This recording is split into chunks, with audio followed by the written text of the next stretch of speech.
السلام علیکم ورحمۃ اللہ وبرکاتہ۔ ان الحمد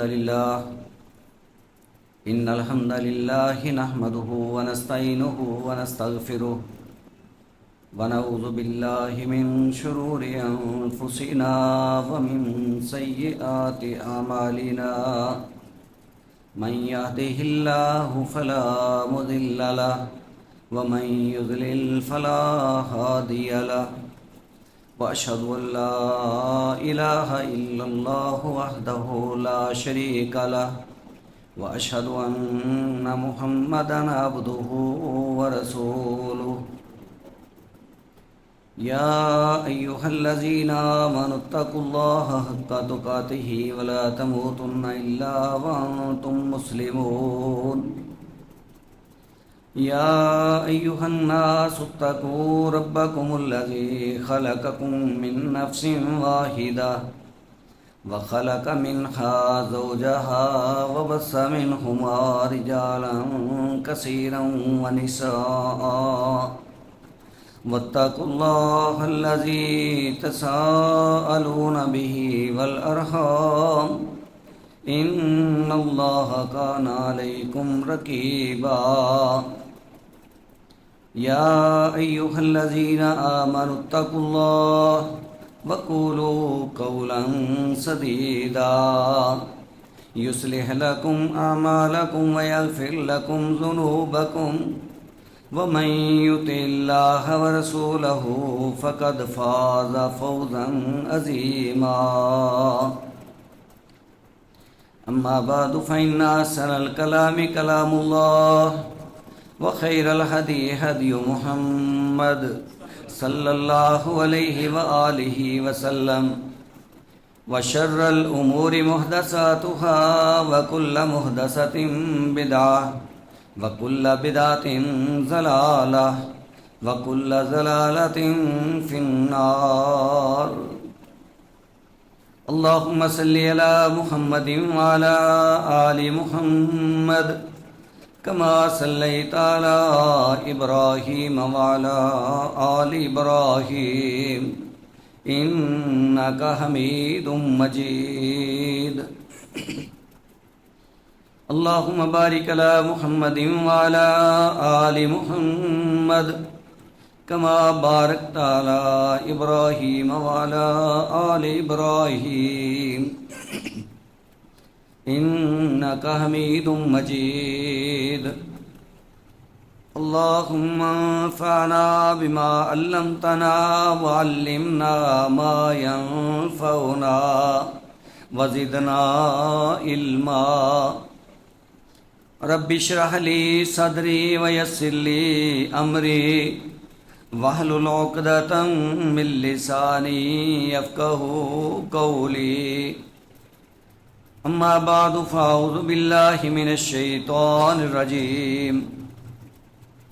إن عدة الشهور عند الله 12 شهرا في كتاب الله يوم خلق السماوات والأرض منها 4 حرم ذلك الدين القيم فلا تظلموا فيهن أنفسكم وقاتلوا المشركين كافة كما يقاتلونكم كافة واعلموا أن الله مع المتقين۔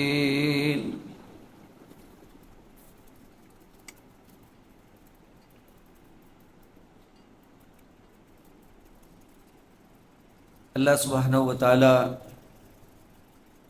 اس کائنات کے خالق ہیں۔ جب سے اللہ پاک نے اس کائنات کو بنایا تب سے اس پاک ذات نے اس کائنات کو چلانے کے لیے ایک گنتی کا نظام بھی بنایا۔ اس گنتی کو ہم مہینوں اور سالوں کے نام سے یاد کرتے ہیں۔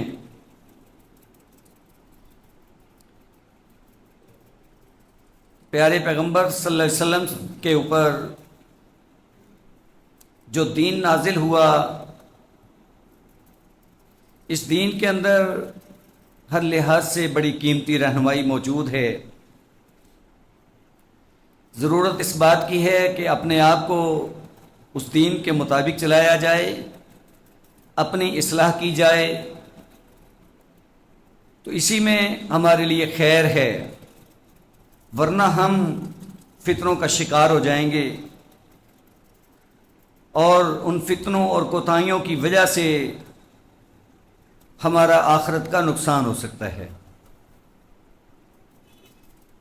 ابھی یہ موجودہ لمحات ذوالحج کا مہینہ اپنے آخری ایام کو چھو رہا ہے۔ آج 28 ذوالحجہ ہے اور 2 دن کے بعد، 1 دن کے بعد نیا سال طلوع ہونے والا ہے، کیونکہ اسلامی سال جو قمری سال کے مطابق ہے وہ اس عیسوی سال سے ہٹ کر کے ہے، اور وہ سال اپنے اختتام کو جو پہنچنے والا ہے 1445 ہے، نئے اسلامی سال کا آغاز ہونے والا ہے۔ تو جیسے میں پہلے عرض کر چکا کہ اللہ پاک نے اس سال کے اندر 12 مہینے بنائے ہیں، اور 12 مہینوں میں سے 4 مہینے حرمت والے ہیں، اور اس بات کو اللہ سبحانہ و تعالیٰ نے خود واضح فرمایا ہے۔ اللہ فرماتے ہیں ان عدت الشہور عند اللہ 12 شہرا فی کتاب اللہ یوم خلق السماوات والارض۔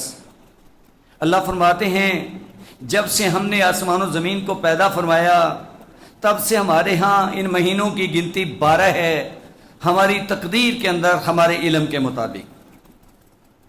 منہا اربعۃ حرم، ان میں سے 4 مہینے حرمت والے ہیں۔ ذالک الدین القیم، اللہ فرماتے ہیں صحیح اور سیدھا دین یہی ہے۔ فلا تظلموا فیہن انفسکم، سو ان مہینوں کے اندر تم اپنی جانوں پہ ظلم مت کرو۔ وقاتلوا المشرکین کافۃ کما یقاتلونکم کافۃ، اور اگر تمہاری طرف ایمان والوں کوئی ہاتھ بڑھاتا ہے تب ان حرمت والے مہینوں کا خیال نہیں رکھا جائے گا۔ ہاں اگر کوئی آپ سے چھیڑخانی نہیں کرتا اس وقت تک آپ لوگ ان حرمت والے مہینوں کے اندر کسی کے ساتھ چھیڑخانی نہیں کر سکتے، جنگ نہیں کر سکتے، کسی کے اوپر ظلم زیادتی نہیں کر سکتے۔ وَاعْلَمُوا أَنَّ اللَّهَ مَعَ الْمُتَّقِينَ، اللہ فرماتے ہیں یہ بات ذہن میں رکھو کہ ہماری مدد متقین کو حاصل ہے۔ تو اس ایک آیت کے اندر اللہ پاک نے کافی ساری باتیں ہمارے سامنے رکھ دی ہیں کہ اگر ہم ان کے مطابق چلتے ہیں تو بہت ساری اصلاح ہمارے لیے ممکن ہے۔ اب یہ سال جو ختم ہونے والا ہے اس کا آخری مہینہ ذوالحج کا مہینہ، یہ بھی حرمت والا، اس سے پہلے 2 مہینے وہ بھی حرمت، 1 مہینہ پہلے حرمت والا، اور 1 مہینہ پہلے سے گزر چکا ہے جو شعبان سے پہلے تھا، رجب، ایک وہ حرمت والا، اور ایک ابھی جو نیا سال طلوع ہوگا ماہ محرم، یہ بھی حرمت والا۔ یہ 3 لگاتار ہیں اور ایک ان کے علاوہ ہے۔ یہ 4 مہینے اللہ پاک نے کب سے حرمت والے بنائے؟ یوم خلق السماوات والارض، کہ جب سے اللہ پاک نے آسمان و زمین پیدا فرمائے۔ تو آج ہمارے لیے ایک توجہ طلب بات ہے کہ نیا اسلامی سال طلوع ہونے والا ہے جس کا آغاز ماہ محرم سے ہوگا، اور یہ ماہ محرم اس کو اللہ کے ہاں ایک خاص فضیلت حاصل ہے، کیونکہ پیارے پیغمبر صلی اللہ علیہ وسلم فرماتے ہیں کہ ماہ رمضان کے بعد جو بہترین روزے ہیں وہ صیام و شہر اللہ المحرم، وہ اللہ کے مہینے جو حرمت والا مہینہ ہے محرم، اس کے روزے ہیں۔ تو اس سے کیا بات سمجھ آئی ہے؟ ایک تو یہ ہے کہ اس مہینہ کے اندر روزہ رکھنا وہ بڑا فضیلت کا باعث ہے۔ دوسری بات یہ ہے کہ اللہ کے رسول فرماتے ہیں شہر اللہ، یہ جو محرم ہے یہ اللہ کا مہینہ ہے۔ اب اس نسبت کے ساتھ یہ جو نسبت ہوتی ہے اللہ پاک کی طرف سے، یہ بہت اعزاز کا باعث ہے۔ جیسے ناقۃ اللہ، بیت اللہ، اللہ کا گھر، حالانکہ اللہ پاک وہاں کوئی رہتے تو نہیں ہے، یا وہ اونٹنی جس کو ناقۃ اللہ کہا گیا اس کی نسبت اللہ پاک کی طرف کی گئی، اس کا مطلب یہ تو نہیں ہے کہ وہ اللہ پاک کے پاس سے آئی ہے۔ تو یہ نسبتیں شرف اور اعزاز کے لیے ہوا کرتی ہیں، تو ماہ محرم کے عزت، حرمت اور شرف کے لیے بات کافی ہے کہ اس کو شہر اللہ کا نام دیا گیا ہے، اللہ کا مہینہ۔ تو اس مناسبت سے بھی باقی سارے بھی حرمت والے مہینے جیسے اللہ پاک نے فرما دیا ہے، لیکن اس ماہ محرم کا بھی خاص طور پہ لحاظ رکھنا یہ اللہ پاک کا حکم ہے۔ اور یہ کب سے ہے؟ شروع دن سے۔ اب یہ جو آیت ہے اس کے نزول کا مقصد کیا ہے، اللہ پاک نے کیوں نازل فرمائی؟ اس کے بعد بھی اس بات کا اشارہ ہے کہ وہ لوگ جو مکہ والے تھے وہ یہاں کچھ خرابیاں کرتے تھے۔ وہ خرابی یہ تھی کہ چونکہ وہ جنگجو لوگ تھے، مار دھاڑ اور جناب قتل و غارت گری یہ ان کا سلسلہ تھا، تو لگاتار جب 3 مہینے حرمت والے آتے تھے نا تو ان کا کام نہیں چلتا تھا، برداشت نہیں ہوتا تھا ان سے، وہ ان مہینوں کو لگاتار نبھا نہیں پاتے تھے۔ تو ایک کام انہوں نے شروع کر لیا، وہ یہ ہے کہ اب 2 مہینے حرمت والے ہم نے گزار لیے ہیں، اب تیسرا مہینہ ہمارے لیے بہت مشکل ہو گیا ہے، لہٰذا اب کیا کریں؟ اب اس مہینے کے متبادل ہم کوئی اور مہینہ حرمت والا بنا لیں گے، مثلا محرم کے بعد سفر آ رہا ہے اس کو حرمت والا مان لیں گے، لہٰذا اس مہینے کے اندر جو تم کاروائی کرنا چاہتے ہو کر لو۔ اللہ فرماتے ہیں اس کو نسیح کے نام سے، نسیح کا معنی ہے پیچھے کرنا، فرمایا یہ تو کفر میں زیادتی ہے، پہلے ہی تم کافر لوگ ہو، اس طرح کی حرکت کر کے یہ تمہارا کام ٹھیک نہیں ہے۔ اسی لیے اللہ پاک فرماتے ہیں کہ یہ حرمت والے مہینے جو ہیں وہ 4 ہیں، اور اللہ کے رسول نے اس کی وضاحت فرمائی، فرمایا زمانہ گھوم گھما کے اپنی اصلی حالت میں آ گیا ہے، یعنی اب ہمارا اسلامی دستور چل رہا ہے تو اب یہاں کوئی گڑبڑ نہیں ہوگی، اب وہ چیز نہیں چلے گی کہ اپنی مرضی سے جس کو مرضی حرمت والا بنا لیا، جس کو چاہا اس کو حلال کر لیا، تو یہ بات ٹھیک نہیں ہے۔ تو اس مناسبت سے یہ آیت نازل ہوئی، لیکن ہمارے لیے بھی لمحہ فکر یہ ہے، کچھ ہماری سوچیں وہ بھی اس کے ساتھ ہم ان کو جوڑیں تو ہماری بھی اصلاح ممکن ہے۔ مثلا ایک تو یہ بات ہے سب سے پہلے کہ جو ہی نئے اسلامی سال کا آغاز ہوگا ہمارے ذہنوں میں یہ بات آئے گی کہ یہ جو محرم کی حرمت ہے یہ ایک خاص شہادت کی وجہ سے ہے، اور وہ شہادت 10 محرم کو جناب حسین رضی اللہ تعالیٰ عنہ کی، لہذا اسی بنیاد پہ 1 محرم سے، اب وہ تو 10 محرم کو ہے لیکن 1 محرم سے ہمارا کام شروع ہو جائے گا،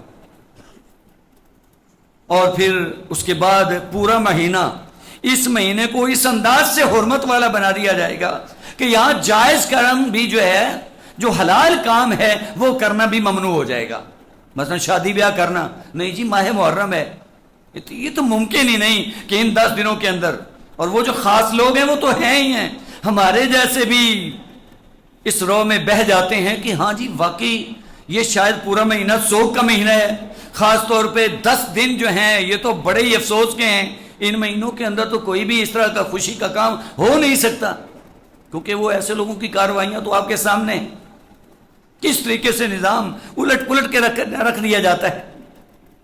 حالانکہ اگر ہم اپنے دین کو دیکھیں تو پھر یہ ہے کہ یہ تو پورا مہینہ حرمت والا ہے، ایک نہیں ہے، یہ 4 مہینے ہیں، اب 4 مہینوں کے اندر اس طرح کے جائز اور حلال کام ان سے رک جانا، یہ تو کہیں دین کے اندر ہمیں رہنمائی نہیں ملتی، اور جس چیز سے ہمیں منع کیا جا رہا ہے اس کام سے ہم رکنے والے نہیں ہیں۔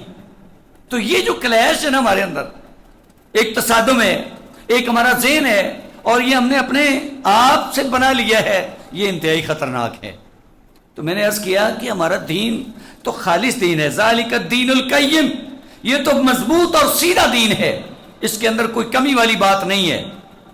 تو پیارے پیغمبر کی رہنمائی کے مطابق یہ جو اب صحابہ کرام نے بھی اس بات کی تعیین کی، کیونکہ ہم نے یہ ذہن بنا لیا کہ جی 10 محرم، بھائیو اس سے پہلے گزارش کر چکا ہوں کہ ہمارا دین اسلام جو ہے یہ تو قربانیوں کا دین ہے، ہم سے قربانیاں مانگی بھی جاتی ہیں اور ہمارے اسلاف نے قربانیاں پیش بھی کی ہیں۔ جناب عثمان رضی اللہ تعالیٰ کی شہادت اور ان کی سیرت آپ کے سامنے بیان ہو چکی ہے، وہ بھی ایک تاریخ کے مطابق یہ 18 ذوالحج کو ہے۔ اسی طریق سے یہی مہینہ اس سے 2 دن پہلے کی تاریخ کے مطابق 26 ذوالحج کو ایک عظیم شخصیت کے اوپر حملہ کیا گیا، جو ایک شیر دل جوان تھا، بہادر انسان تھا، جنتی پہلوان تھا اور اللہ کے رسول کی مراد تھا، جناب عمر رضی اللہ تعالیٰ عنہ۔ تو ان کی شہادت بھی ان دونوں مہینوں کے ساتھ تعلق رکھتی ہے کہ 26 ذوالحج کو آپ کے اوپر حملہ ہوتا ہے اور 3-4 دن یہ موت و حیات کی کشمکش کے بعد 1 محرم کو ان کا انتقال ہو جاتا ہے۔ لہذا 1 محرم کو اس عظیم انسان کی شہادت ہے۔ پھر یہ 10 محرم کا دن آتا ہے تو جناب حسین رضی اللہ عنہ کی شہادت ہے۔ لہذا کس شہادت کو لے کے کتنے دن اور کتنے مہینے ہم چلیں گے تو میرے خیال میں سارا سال ایسا کوئی مرلہ میں نظر نہیں آئے گا کہ جس موقع کے اوپر کسی نہ کسی عظیم انسان کی شہادت یا موت نہ ہوئی ہو۔ تو پھر سارا سال چھٹیاں ہیں، سارا سال ہی کام سے رک کے بیٹھ جانا ہے، ایسی کوئی بات نہیں ہے۔ ہمارا دین کسی ایسے معاملے کے اندر ہمیں روکتا نہیں ہے کہ بس اب تم کسی بھی کام سے رک جاؤ۔ تو اب اس مناسبت سے کہ یہ جو ایام ہیں یہ جناب عمر رضی اللہ عنہ کی یاد تازہ کرتے ہیں، تو کیوں نہ ہو کہ وہ عظیم لوگ ان کی یادیں آپ کے سامنے رکھی جائیں بڑے مختصر انداز سے، تاکہ ہمارا ایمان بھی تازہ ہو جائے اور ان عظیم لوگوں کے بارے میں اگر کوئی خلش ہمارے ذہن میں آتی ہے، کوئی ایسا خبیث الفطرت انسان کوئی ایسی بکواس کرتا ہے ہمارے سامنے، تو ہمارا ذہن بھی صاف رہے بلکہ ہم اپنے پاس سے کوئی نہ کوئی بات بھی اس سے کر سکیں۔ تو سب سے پہلی بات تو یہ ہے کہ یہ سارے صحابہ کرام عظیم لوگ ہیں، اللہ اور اس کے رسول نے ان کی گارنٹیاں دی ہیں۔ پیارے پیغمبر فرماتے ہیں، قرآن مجید کے اندر تو بیسیوں آیات ہیں ان کی شان کے اندر، پیارے پیغمبر بھی فرماتے ہیں اکرموا اصحابی، میرے اصحاب کا احترام کرو، اکرام کرو، ان کی عزت کرو۔ اور اسی طریقے سے آپ نے یہ بھی حکم دیا ہے لا تسبوا اصحابی، میرے صحابہ کے بارے میں سب و شتم سے کام نہ لینا، ان کی کوئی برائی نہ بیان کرنا۔ کیوں؟ یہ جو بالکل آپ کے دور کے اندر آخری مسلمان ہیں، کمزور درجے کے باقی اصحاب کی نسبت، ان سے کہا جا رہا ہے کہ تم میں سے کوئی ایک اٹھے اور پہاڑ جتنا سونا بھی خرچ کر دے تو وہ جو ابتدائی حالات کے اندر میرے ساتھی، میرے صحابہ جو میرا ساتھ دینے والے ہیں، ان کے ایک مد کے ثواب کو نہیں پہنچ سکتے۔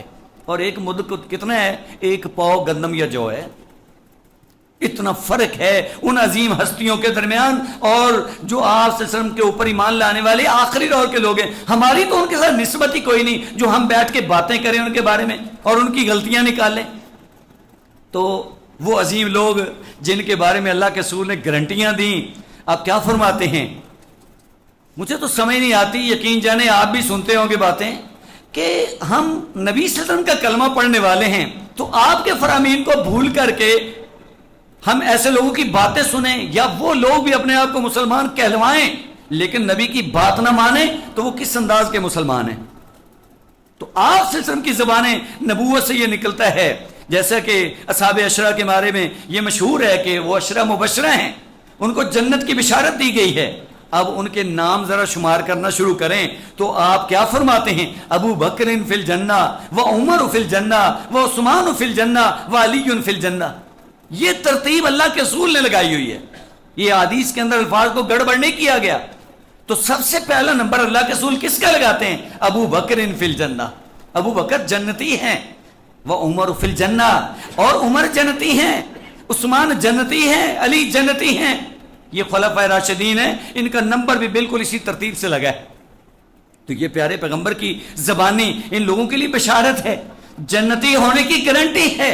اب میں اور آپ اس طرح کی باتیں کر کے ان کو جنت سے کبھی کوئی بھی نکالنے کے قابل نہیں ہے، نہ ہمارا کوئی بات چلتا ہے۔ تو فضول میں اپنا ایمان برباد کرنے والی بات ہے کہ ہم اپنے آپ کو مسلمان بھی کہلوائیں اور ان عظیم ہستیوں کے بارے میں باتیں بھی کریں۔ تو یہ وہ عظیم انسان ہے کہ اللہ کے رسول نے جہاں دین کی دعوت کو پیش کیا بڑی مشکلات پیش آئیں، حتیٰ کہ حالات ایسے ہیں کہ کھلم کھلا خانہ کعبہ کے اندر جو اللہ کا گھر ہے، اللہ کی عبادت کرنے کے لیے بنایا گیا ہے، اتنی کمزوری ہے کہ وہاں جا کے نماز نہیں پڑھ سکتے۔ مد مقابل دشمن اس قدر شدید ہیں، وہ اس قدر غصے میں ہیں، اس قدر مقابلے میں ہیں کہ الٹا ان لوگوں کو تکلیفیں دی جاتی ہیں، خود براہ راست اللہ کے رسول کو معافی نہیں دی جاتی۔ تو آخر کار اللہ کے رسول نے سوچا کہ یہ کمزوری کب تک چلتی رہے گی. تو اس مکہ کی وادی کے اندر دو شیر دل جوان تھے، دونوں کا نام آپ کے سامنے ہے. ایک جناب عمر رضی اللہ تعالیٰ تھے اور ایک عمر بن حشام تھا جس کو آپ ابو جہل کہتے ہیں. ابو جہل اس لیے کہا جاتا ہے کہ وہ بڑا ذہین ترین اور بڑا پنچایت کا آدمی تھا، لیکن چونکہ اس کو اسلام کی سمجھ نہیں آئی لہذا وہ ابو جہل ہے. تو جناب عمر رضی اللہ تعالیٰ ان کو اسلام کی سمجھ آ گئی. تو یہ عمر بن خطاب ہیں، تو اس لیے کہ آپ صلی اللہ علیہ وسلم نے دعا فرمائی تھی اللہم اعز الاسلام بے ابی جہل بن ہشام اور بے عمر بن الخطاب. اللہ جی اسلام کو عزت بخشیے، بڑی کمزوری ہے، اسلام کو تقویت دیجئے. یا تو یہ جو ابو جہل ابن ہشام ہے اس کا نام عمر ہے، یا تو اس کو مسلمان کر دیجئے، یہ فرما بردار ہو جائے، او بی عمر بن الخطاب، یا عمر بن خطاب کو ہدایت دیجئے. تو اس حدیث کے اندر جو صحیح بخاری ترمذی شریف کی حدیث ہے تو صحابی بیان فرماتے ہیں فاصبح عمر رضی اللہ تعالیٰ عنہ، صبح کرتے ہیں جناب عمر رضی اللہ تعالیٰ عنہ، فغدا علی النبی صلی اللہ علیہ وسلم، نبی صلی اللہ علیہ وسلم کے پاس حاضر ہو جاتے ہیں، فاسلم، پس مسلمان ہو جاتے ہیں، ثم صلی ظاہرا، پھر اللہ کے رسول کھلم کھلا بیت اللہ کے اندر جا کے نماز پڑھتے ہیں. یہ وہ ایک سنگل انسان ہے جس کی وجہ سے سارے مسلمانوں کو، حتیٰ کہ پیارے پیغمبر صلی اللہ علیہ وسلم کو بھی اتنی تقویت ملی کہ کھلم کھلا خانہ کعبہ بیت اللہ کے اندر نماز پڑھنا ان کو نصیب ہوا. تو کیا یہ معمولی حیثیت کا حامل انسان ہے؟ یہ بڑا عظیم انسان ہے. اور ویسے یہ بھی ایک نصیب کی بات ہے کیونکہ شہادت ایک ایسا اعزاز ہے کہ جو اللہ کے رسول خود بھی اس کی تمنا کرتے گئے ہیں کہ اللہ جی مجھے شہادت دیجیے. اور ایک دفعہ نہیں، متعدد بار، 3-4 دفعہ آپ نے تمنا کی ہے کہ میں اللہ کے راستے میں قربان کر دیا جاؤں، پھر مجھے زندگی ملے، پھر شہید ہو جاؤں. تو یہ ایک بڑا اعلیٰ مقام ہے. لیکن اللہ کی حکمت ہے کہ اللہ نے اپنے پیغمبر کو اس طرح سے دشمن کے ہاتھوں شہید نہیں کروایا. باقی یہ درجہ اور رتبہ انشاءاللہ وہ تو آپ کو نصیب ہے کیونکہ آپ ساری انسانیت میں سے سب سے اعلیٰ ہیں، سب سے اونچا مقام اور رتبہ آپ کا ہے.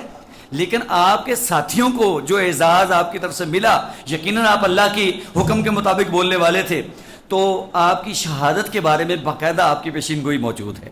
جیسے جناب عثمان رضی اللہ تعالیٰ کے بارے میں، تو چونکہ اکثر مقامات پہ یہ لوگ کٹھے ہوا کرتے تھے، تو ایک دفعہ مکہ کے اندر سبیر پہاڑ ہے، اس کے اوپر پیارے پیغمبر موجود ہیں، ماہو ابو بکر و عمر و عثمان، اور آپ کے ساتھ ابو بکر، عمر و عثمان بھی ہیں. یہ صحابہ ثلاثہ کا کثرت سے ذکر ملتا ہے حدیث کے اندر، جہاں اللہ کے رسول وہاں یہ تینوں لوگ ساتھ آپ کے. تو اچانک کیا ہوتا ہے کہ وہ پہاڑ جو ہے نا حرکت میں آ جاتا ہے، ہلنے لگ جاتا ہے.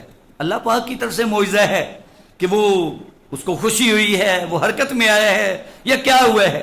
تو آپ فرماتے ہیں اسکن صبیر، صبیر ذرا صبر کرو، سکون اختیار کرو، فَإِنَّمَا عَلَيْكَ نَبِيٌّ وَصِدِّيقٌ وَشَهِيدًا. تو کیا کر رہا ہے؟ تیرے اوپر ایک نبی ہے، ایک صدیق ہے اور 2 شہید ہیں. یعنی آپ خود تشریف فرما تھے، جناب ابو بکر تھے اور عمر عثمان تھے، لہذا جناب عمر جناب عثمان کی شہادت کی پیشین گوئی یہ تو آپ نے پہلے ہی فرما دی. تو ایسے کیسے ہو سکتا تھا کہ پھر ان کو شہادت نصیب نہ ہوتی؟ تو یقیناً جناب عثمان رضی اللہ عنہ کی شہادت بھی آپ کے سامنے ہے اور جناب عمر رضی اللہ عنہ کی شہادت بھی آپ کے سامنے. اور شہید کرنے والے لوگ کون ہیں؟ نام نہاد مسلمان، نام نہاد مسلمان جو پہلے دن سے اسلام کے مخالف منافق لوگ، اللہ کے رسول کی جان کے دشمن، صحابہ کرام کے دشمن. ورنہ تو یہ ممکن نہیں ہے کہ ایک بندہ مسلمان بھی ہو اور اسلام کا نقصان بھی کرے، اور اسلام کے رکھوالے اور متوالے اور اسلام کی روح کہ جن کی بنیاد پہ اسلام آگے پھیلا ان کے بارے میں ایسا سوچیں. تو آج بھی بالکل وہ فرق کرتے چلے جائیں، اس وقت کا دور ہو یا آج کا دور ہو، ذرا تقابل کر کے دیکھ لیں کہ وہ لوگ کون تھے اور آج ہم لوگ کون ہیں. لہذا یہ عظیم صحابی رسول، مراد رسول جو آپ کی دعا سے، دعا کے نتیجے کے اندر آپ کو ملا، تو یہ عمر بن خطاب ہیں اور یہ اتنے عظیم انسان ہیں. پیارے پیغمبر صلی اللہ علیہ وسلم کیا فرماتے ہیں ان کے بارے میں؟ 2 خواب آپ کے ذکر ہوئے حدیث کے اندر. ایک خواب نے خواب کے اندر آپ دیکھتے ہیں کہ لوگوں نے قمیصیں پہن رکھی ہیں، عمر بن خطاب کا قمیص سب سے لمبا ہے، اور پھر آپ نے تعبیر فرمائی، جب آپ سے پوچھا گیا فرمایا یہ عمر کا دین ہے، دین کے اندر یہ سب سے آگے نکل چکا ہے، اس قدر دین کے اندر مضبوط۔ اور واقعی جب آپ مسلمان ہوئے تو پھر جس انداز کا دین انہوں نے اختیار کیا ہے وہ تو سب کو تسلی ہو گئی ہے، اور آخر دم تک آپ کی شہادت تک آپ کو پتہ ہے کہ جب ان کی خلافت ملی ہے ان کو تو آدھی دنیا کے اوپر اسلام کا بول بالا تھا، اور یہ تاریخ دان لکھتے ہیں، انگریز لکھتے ہیں کہ اگر ایک عمر پیدا اور ہو جاتا تو پوری دنیا سے کفر کا نام مٹ جاتا، پوری دنیا کے اوپر اسلام کا ہی بول بالا ہوتا۔ تو یہ وہ عظیم انسان ہے، لہذا آپ کے دین کا کیا کہنا۔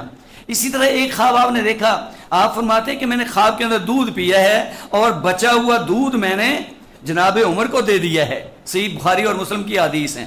تو لوگوں نے آپ سے پوچھا کہ آپ نے کیا تعبیر فرمائی ہے اس کی؟ فرمایا یہ علم ہے، کہ علم جناب عمر کے پاس بہت زیادہ ہوگا، اور یقیناً ایک وقت کا جو خلیفہ ہوتا ہے، جیسے اللہ کے رسول وقت کے پیغمبر تھے، آپ کے پاس علم تھا، آپ دنیا سے گئے، اس کے بعد جناب ابوبکر کے پاس وہ علم آیا، پھر جناب عمر رضی اللہ تعالیٰ نے اس خلافت کو لمبا عرصہ چلایا ہے، 10 سال کا عرصہ گزرا ہے، تو یقیناً آپ کے پاس بھی علم موجود تھا۔ اسی انداز سے ایک دفعہ آپ نے یہ بھی فرمایا کہ میں کنویں کے اوپر کھڑا ہوں اور میں نے وہاں سے ڈول نکالے ہیں، اور اس کے بعد میں نے اپنا ڈول ابن ابی قحافہ کو دے دیا ہے، یعنی ابوبکر کو، یہ ان کی کنیت ہے، اور انہوں نے اس میں سے 2 ڈول نکالے ہیں یا 1 ڈول نکالا ہے، اور ان کے ڈول نکالنے کے اندر کمزوری تھی، وفی نزعی ضعف، ان کے ڈول نکالنے کے اندر پانی نکالنے میں ذرا کمزوری تھی۔ ثم اخذ عمر، پھر اس ڈول کو جناب عمر نے پکڑ لیا اور بھرپور طریقے سے انہوں نے ڈول نکالے، بڑی قوت اور طاقت کے ساتھ۔ تو یہ جناب عمر رضی اللہ تعالیٰ نے، پھر ان کی نیکیاں اور ان کا دین کتنا مضبوط ہے کہ ماں جی عائشہ رضی اللہ تعالیٰ عنہ فرماتی ہیں ایک دفعہ رات کا ٹائم تھا، آسمان پہ نظر گئی، ستارے ہی ستارے ہیں، اور میں نے پوچھ لیا کہ اللہ کے رسول یہ ستارے کس قدر زیادہ ہیں، گنتی ناممکن ہے، کیا اتنی نیکیاں کسی کی ہو سکتی ہیں؟ آپ نے فرمایا ہاں اتنی نیکیاں عمر کی ہیں، عمر رضی اللہ تعالیٰ عنہ اتنی نیکیوں والے انسان، یہ زبان رسالت ہے۔ آپ فرماتے ہیں اتنی نیکیاں ہیں عمر رضی اللہ تعالیٰ عنہ کی، یعنی جن کی نیکیاں کوئی شمار نہیں کر سکتا، ان کے گناہ اور عیب آج کا مسلمان شمار کرتا ہے۔ اپنے ایمان کی فکر کرنی چاہیے، اپنے ایمان کو اس انداز سے برباد کرنا یہ انتہائی خطرناک ہے کہ کوئی اپنے آپ کو مسلمان بھی کہلوائے اور ان عظیم صحابہ کرام کے اوپر اس طرح کی باتیں بھی اٹھائے، تو انتہائی خطرناک ہے۔ پھر یہ ہے کہ زبان نبوت، زبان رسالت کس قدر آپ نے نوازا۔ آپ فرماتے ہیں لو کان بعدی نبی لکان عمر بن الخطاب، کہ تم تو ان کی نیکی کی بات کرتے ہو، ایمان کی بات کرتے ہو، میں محمد یہ تمہارے سامنے بات رکھ رہا ہوں کہ اگر میرے بعد، چونکہ نبوت کا سلسلہ ختم ہو گیا، فرمایا کہ اگر میرے بعد نبوت کا سلسلہ جاری رہنا ہوتا، میرے بعد کسی نے نبی بننا ہوتا تو اس لائق عمر بن خطاب تھے۔ اتنی ان کے اندر گویا اہلیت، اتنا دین، اتنی جرت، اتنی شجاعت، اتنا دین کو آگے پھیلانا، یہ سارے معاملات ان کے اندر موجود ہیں۔ اور پھر ان کا جنتی ہونا آپ نے خود بھی فرما دیا۔ پھر مزید ایک حدیث کے اندر آپ نے وضاحت فرمائی، کیونکہ معراج کی رات آپ نے جب جنت دوزخ کو دیکھا ہے، سیر کی ہے ساری، تو جنت کے اندر ایک محل بھی دیکھا ہے، اور آپ نے دیکھا کہ اس محل کے سین میں ایک خوبصورت حور بیٹھی ہوئی ہے۔ آپ فرماتے ہیں کہ میں نے ارادہ کیا کہ میں اس محل کے اندر جاؤں اور اس کی سیر کر کے آؤں، کیونکہ مجھے پتہ چل گیا تھا یہ کس کا محل ہے۔ عمر، بات یہ کہ تیری غیرت مجھے یاد آ گئی، تو بڑا غیور انسان ہے، تیری غیرت کی بنیاد پہ تو اللہ پاک نے کئی آیتیں نازل کر دی ہیں، تو یہاں دنیا کے اوپر کوئی بات کرتا ہے، مشورہ کرتا ہے، اللہ قرآن بنا کے نازل کر دیتے ہیں۔ تو عمر تیری غیرت مجھے یاد آ گئی، تو پھر میں نے محل کے اندر داخلے کی کوشش ہی نہیں کی، لیکن باہر سے میں محل تیرا دیکھ کے آیا ہوں، بڑا خوبصورت ہے۔ تو آپ آگے سے رونے لگ گئے اور عرض کرنے لگے، کہ اللہ کے رسول آپ کی وجہ سے تو یہ سب کچھ ہمیں نصیب ہوا ہے، ورنہ تو ہم کفر کے اندر تھے، ہم تو جہنم کے گڑھے کے اندر پھینکے جانے کے قابل تھے۔ تو آپ آگے سے عرض کرنے لگی علیہ کا غار یا رسول اللہ کے رسول کیا آپ پہ غیرت کھاؤں گا؟ آپ تو ہمارے باپ کی حیثیت سے ہیں، آپ تو ہمارے پیغمبر رہنما ہیں، آپ کی وجہ سے ہمیں یہ سب کچھ نصیب ہوا ہے، لہذا آپ ضرور میرے اس گھر کے اندر، اس محل کے اندر داخل ہوتے، اس کا مشاہدہ کرتے، بھلا میں آپ پہ ایسی غیرت کھا سکتا تھا؟ تو یہ اس قدر غیور انسان بھی ہیں کہ اللہ کے رسول ان کی قدر کر رہے ہیں کہ عمر تیری غیرت مجھے یاد آ گئی، اس کا مطلب باغیرت انسان ہے، اسلام کے اوپر واقعی آپ کی غیرت مثالی ہے۔ اسی طریقے سے روایات بہت ہیں۔ عمرو بن عاص رضی اللہ عنہ بیان فرماتے ہیں کہ مجھے اللہ کے رسول نے ایک مہم پہ بھیجا اور میں نے وہاں کامیابی حاصل کی، واپس لوٹا، دل کے اندر خواہش تھی کہ آج اللہ کے رسول بڑے خوش ہوں گے، اگر میں کوئی آپ کے زبان سے الفاظ نکلوا لوں تو میرا تو کام بن جائے گا۔ آتے ہی اس نے سوال کیا کہ اللہ کے رسول جی مجھے ایک بات تو بتلائیے، ای الناس احب الیک، آپ کو لوگوں میں سے سب سے زیادہ محبت کس کے ساتھ ہے؟ مقصد کیا تھا؟ دل کے اندر بات کیا تھی کہ میں نے ایک کامیابی حاصل کی ہے، اللہ کے رسول میرا نام لے دیں کام بن جائے گا۔ تو آپ نے کیا جواب دیا؟ عائشہ، سارے لوگوں میں سے سب سے زیادہ پیاری مجھے میری بیگم عائشہ ہے۔ انہوں نے کہا کوئی بات نہیں اللہ کے رسول، وہ تمہاری ماں ہے، آپ کی زوجہ ہے، ٹھیک ہے، آپ کی رفیقہ حیات ہیں، آپ کو ان سے محبت ہے۔ قلت من الرجال، میں نے کہا میں تو مردوں کی بات کر رہا ہوں۔ تو آپ نے فرمایا ابوہا، مردوں میں سے اس کے ابو مجھے سب سے زیادہ پیارے ہیں۔ آج جن کے بارے میں لوگ باتیں کرتے ہیں، ابو بکر ایسے ہیں، عمر ایسے ہیں، عثمان ایسے ہیں، یہ ساری وضاحتیں الحمدللہ دین ہمارا رہنمائی کر رہے ہیں۔ تو آپ فرماتے ہیں ابوہا، اس کے ابو مجھے سب سے زیادہ عزیز ہیں مردوں میں سے، کوئی ان کے متعلق بات نہ کرے۔ قلت تو ثم من، پھر میں نے کہا ان کے بعد کون؟ ثم عمر، پھر آپ نے عمر کا نام لیا، پھر آپ نے عثمان کا نام لیا۔ تو کہتے ہیں پھر میں چپ ہی ہو گیا کہ کہیں اللہ کے رسول وہ جو میرا مقصد تھا وہ تو پورا نہیں ہو رہا، کہ مجھے بالکل آخر میں ہی نہ کر دیں۔ اور یہ گھر کی گواہیاں بھی موجود ہیں اس ضمن میں۔ محمد بن حنفیہ یہ جناب علی کے بیٹے ہیں، ماں جی فاطمہ کے علاوہ دوسری آپ کی بیگم سے۔ تو کہتے ہیں میں نے بھی اپنے ابو سے ایک سوال کیا تھا جناب علی رضی اللہ تعالیٰ سے، میں نے کہا ای الناس افضل بعد النبی صلی اللہ علیہ وسلم، ابو جی یہ تو بتلائیے کہ نبی صلی اللہ علیہ وسلم کے بعد سب سے زیادہ افضل انسان کون ہے؟ تو آپ نے بھی وہی جواب دیا جو پیارے پیغمبر فرمایا کرتے تھے۔ یہ کیسے ہو سکتا ہے کہ نبی اور علی کے بیان میں اختلاف ہو جائے؟ علی تو نبی کو ماننے والے ہیں، نبی کی بات سے اختلاف نہیں کر سکتے۔ تو آپ کیا فرماتے ہیں آگے سے اپنے بیٹے کو؟ فرمایا ابو بکر، اللہ کے نبی کے بعد پوری انسانیت کے اندر فضیلت والے ابو بکر ہیں، یہ جناب علی فرما رہے ہیں۔ قلت ثم من، میں نے کہا ابو جی پھر ان کے بعد کون ہے؟ قال ثم عمر، اس کے اندر سوچنے والی کون سی بات ہے؟ ان کے بعد عمر رضی اللہ عنہ فضیلت والے انسان ہیں۔ یہ حضرت علی رضی اللہ عنہ فرما رہے ہیں۔ کہتے میں نے سوال کا انداز ہی بدل دیا، میں نے کہا ثم انت یا ابی، ان کے بعد تو ابو جی آپ کا نمبر ہے نا۔ تو آپ نے کیا فرمایا آگے سے؟ کہا بیٹا میں تو عام لوگوں میں سے ایک انسان ہوں، تو میرا مقابلہ کن سے کرتا ہے؟ حالانکہ یقیناً ہمارے سامنے آپ کا چوتھا نمبر ہے، لیکن ان دو کا جواب سننے کے بعد بیٹے نے سوال کا انداز بدل دیا۔ لیکن جناب علی رضی اللہ عنہ نے کوئی متکبرانہ انداز کے اندر کہ اپنے آپ کو پیش کرتے، کیونکہ یقیناً ایمان والوں کی یہی خصلت ہوا کرتی ہے۔ تو وہ تو ایمان کے اعلیٰ درجے کو چھو رہے تھے، وہ تو اللہ کے نبی کے تربیت یافتہ تھے، لہٰذا آپ نے یہ جواب دیا۔ تو اب کوئی شک شبے والی بات رہ نہیں جاتی۔ لیکن افسوسناک بات یہ ہے کہ اس دور سے لے کر کے اللہ کے رسول کی مخالفت منافقین نے کی، نام نہاد مسلمانوں نے کی، پھر اندر سے یہ یہود لوگ جو اسلام کے دشمن تھے، کل بھی تھے، آج بھی ہیں اور قیامت تک رہیں گے۔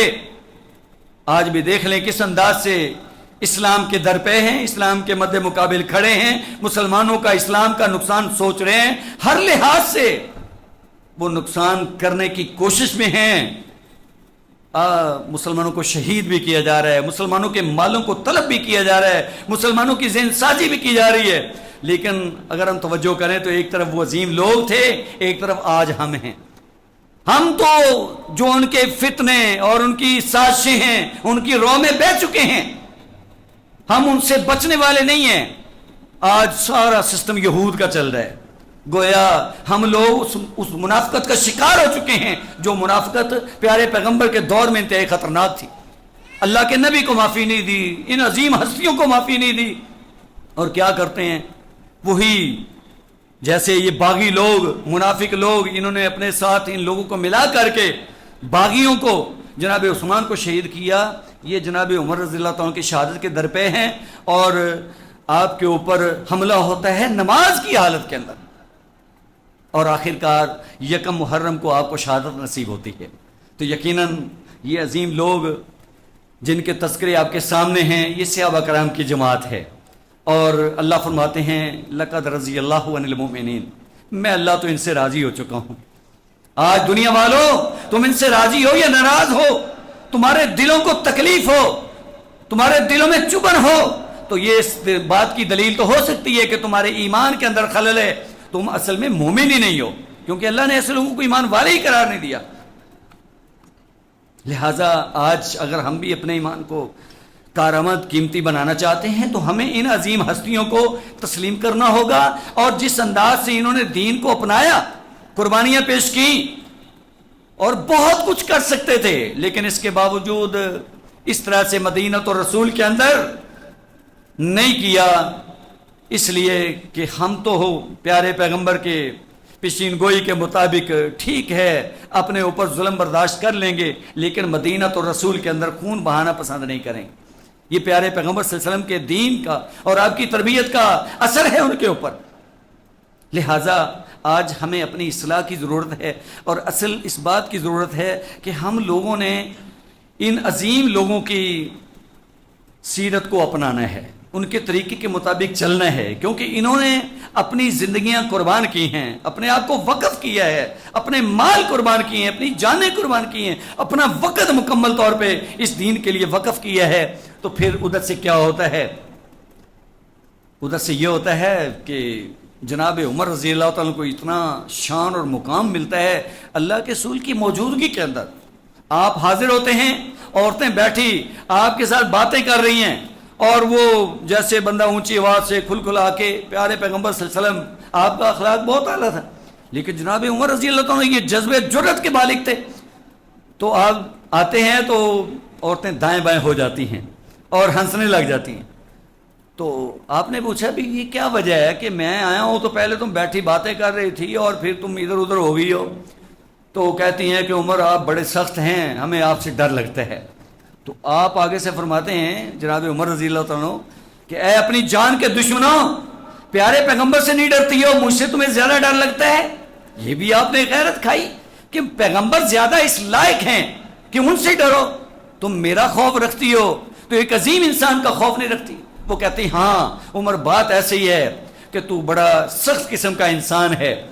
تو اللہ کے رسول نے آپ کو نا پکڑ لیا اور فرمایا عمر بس کرو یار، چپ کرو، چھوڑ دو اس بات کو، تم تو اس طرح کے عظیم انسان ہو، تم جس راستے میں آ رہے ہوتے ہو، اگر سامنے سے شیطان آ رہا ہوتا ہے وہ تیرے ڈر کی وجہ سے راستہ چھوڑ دیتا ہے، وہ بھاگ جاتا ہے، لہذا یہ بھی تھوڑا سا وہی اثر ہوتا ہے نا، تو اس لیے تم ان کو ڈانٹ نہ پلاؤ، چھوڑ دو ان کو ان کے حال کے اوپر۔ یعنی آپ گویا کہ زبان نبوت جو ہے نا وہ اس انداز سے آپ کے لیے بات ایک نکال رہی ہے کہ شیطان بھی گویا جناب عمر رضی اللہ عنہ سے ڈرتا ہے، جس راستے پہ آپ آ رہے ہوتے ہیں شیطان آپ کا راستہ چھوڑ دیتا ہے۔ پھر اللہ پاک نے جس انداز کی قدر کی ہے جناب عمر رضی اللہ عنہ کی، حضرت عمر فرماتے ہیں کہ میں نے چند باتوں کے اندر اپنے مالک کی، اپنے رب کی موافقت کی ہے، حالانکہ موافقت کس انداز کی تھی کہ جناب عمر مشورہ دیتے تھے، اللہ قرآن بنا کے نازل کر دیتے۔ تو یہ کتنا اعزاز ہے، یہ جناب عمر رضی اللہ تعالیٰ عنہ ہیں، اور یہ چند مقامات ہیں جو مقامات خاص طور پہ جن کے بارے میں جناب عمر فرماتے ہیں، ایک مقام ابراہیم کے بارے میں، ایک پردے کے حوالے سے، ایک بدر کے قیدیوں کے بارے میں۔ تو تو یہ وہ ایسے مقامات ہیں کہ جہاں آپ نے مشورہ دیا، اللہ نے قرآن بنا کے نازل کر دیا. تو اللہ ہمیں سمجھ عطا فرمائیں. ہمیں ان عظیم لوگوں کی قدر کرنا چاہیے، ان کی عظمت کو سلام کہنا چاہیے، اور ان عظیم لوگوں کی پیروی میں چلنا چاہیے، نہ یہ کہ ہم ان کے اوپر نکتہ چینی کریں اور سنی سنائی باتوں کے اندر آ کر کے ہم اپنے ایمان کو برباد کر ڈالیں. اللہ ہمیں عمل کی توفیق نصیب فرمائیں. وآخر دعوانا الحمدللہ رب العالمین.